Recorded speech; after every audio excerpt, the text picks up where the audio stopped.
Valérie Pécresse, bonjour. Bonjour. La dette publique risque de dépasser les 95%. Pensez-vous que la réforme territoriale pourrait avoir un impact significatif?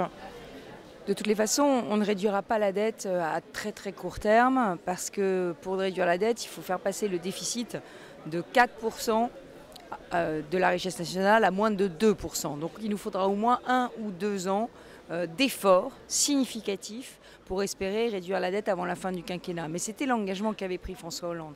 Et le vrai sujet sur la dette, c'est simple, c'est qu'aujourd'hui les taux d'intérêt sont très bas. Mais imaginez qu'à un moment donné, il y ait une crise de confiance. Imaginez qu'à un moment donné, il y ait une crise de liquidité et que les politiques monétaires ne soient plus aussi accommodantes. Et bien à ce moment-là, vous auriez une hausse des taux d'intérêt. Et 1 point de taux d'intérêt en plus pour la France, c'est 3,6 milliards d'euros par an. Donc si vous voulez, très vite, l'État se retrouverait dans une situation abominablement difficile. C'est pour ça qu'il faut réduire la dette. Il faut l'expliquer aux Français parce qu'ils ne comprennent pas qu'aujourd'hui, nous payons plus pour les intérêts et la charge de la dette et le remboursement de la dette que pour l'éducation. Et dans quel domaine alors de l'économie pourrait-on diminuer les déficits? Alors vous l'avez dit, la réforme territoriale, on supprime un échelon de collectivité. Ce n'est pas en fusionnant les régions qu'on fera des économies, parce que les régions sont des investisseurs. Si on les rend plus grandes, elles investiront tout autant. Elles ne vont pas faire moins d'investissements parce qu'elles seront fusionnées. En revanche, les collectivités qu'il faut supprimer, c'est soit les intercommunalités, soit les départements. C'est-à-dire les structures qui sont entre les communes et la région. Il faut qu'il n'y en ait qu'une seule qui gère le social et il faut donner à la région toute la stratégie d'investissement. Si on fait ça et si on supprime la colosse de compétences générales qui permet à tout le monde de financer tout, eh bien on fera des milliards d'euros d'économies sur 5 ou 10 ans. Une deuxième réforme, celle de l'éducation. Il faut réformer le baccalauréat. On ne peut plus passer 12 épreuves au bac avec 170 Français qui ont plus de 20 sur 20 parce qu'avec le jeu de leurs options, ils arrivent à plus de 20 sur 20. Pas 12 épreuves.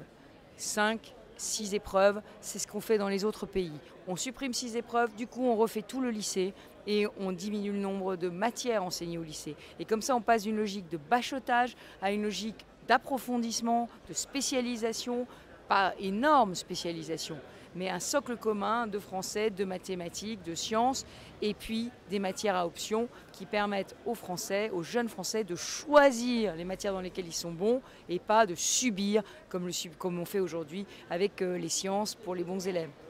En parlant d'éducation, justement, vous avez été ministre de l'Enseignement supérieur et de la Recherche. Que pensez-vous actuellement? Est-ce qu'on investit assez dans ce domaine? On a 3 types d'investissements qui sont nécessaires. D'abord, plus d'investissements matériels, le ferroviaire, les infrastructures de la SNCF, les hôpitaux, les prisons, les universités, les lycées. On en a besoin. On a besoin de nouveaux réseaux électriques pour les voitures électriques de demain. On a besoin d'infrastructures. Mais on a besoin aussi d'investissements immatériels. Et c'est ce dont vous parlez, les investissements dans l'éducation, les investissements dans la recherche. Là, il faut être courageux, il faut dire les choses. On investit déjà beaucoup dans la recherche et dans l'éducation, mais simplement on n'investit pas bien. Il faut un choc de simplification dans la recherche, il faut avoir beaucoup moins d'argent dépensé en fonctionnement dans la recherche et beaucoup plus investi sur les programmes. Valérie Pécresse, je vous remercie. Merci.